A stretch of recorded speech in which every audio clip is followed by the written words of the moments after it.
there's new DNA information on the Paracas elongated skulls. That's a group of skulls, 300 of them, that were excavated in Peru in 1928. Now, you can see from the pictures that they're abnormal looking. There's 300 of these skulls that were found buried together, and they all have these abnormal heads.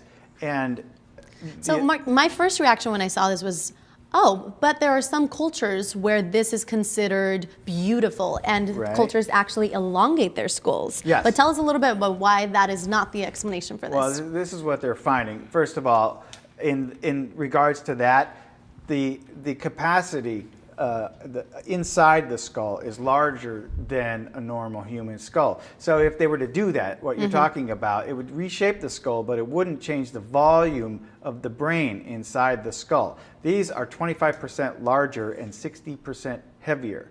That much. Ooh, 60%.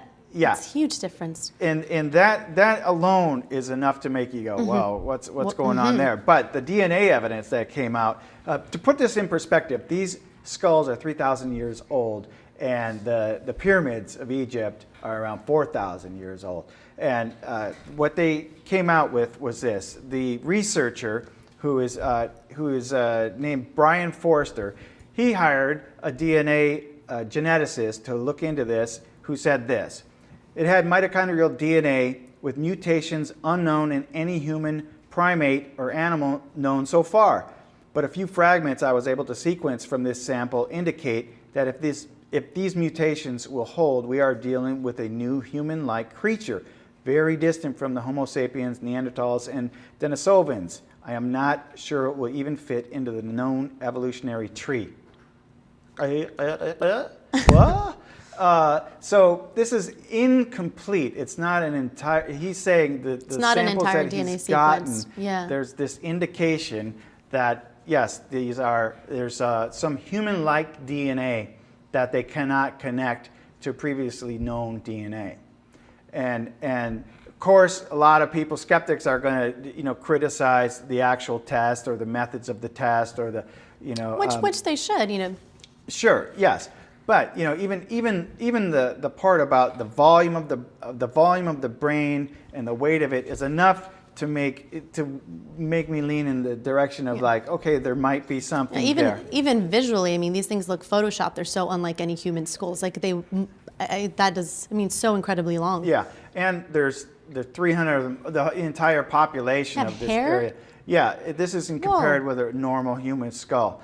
And as you said, the skull modification that certain cultures do, some suggest that it is to emulate this older civilization because they were superior in a way. So the elite would try to make themselves look that way. That's what's being supposed.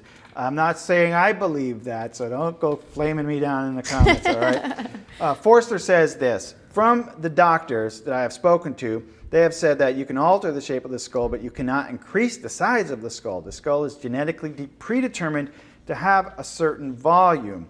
And he's saying, he needs more money to do a full genetic genome study, which would cost about $100,000. So he's trying to raise the money to do that, look for an angel investor. Until then, he says, I've had many different ideas, but I've been waiting for actual DNA analysis, and this has taken an incredible long time, mainly due to lack of funding. But he says his intent is simply to find the truth as to who these people were. I find it fascinating. Absolutely. I want to know. So I hope we find out more.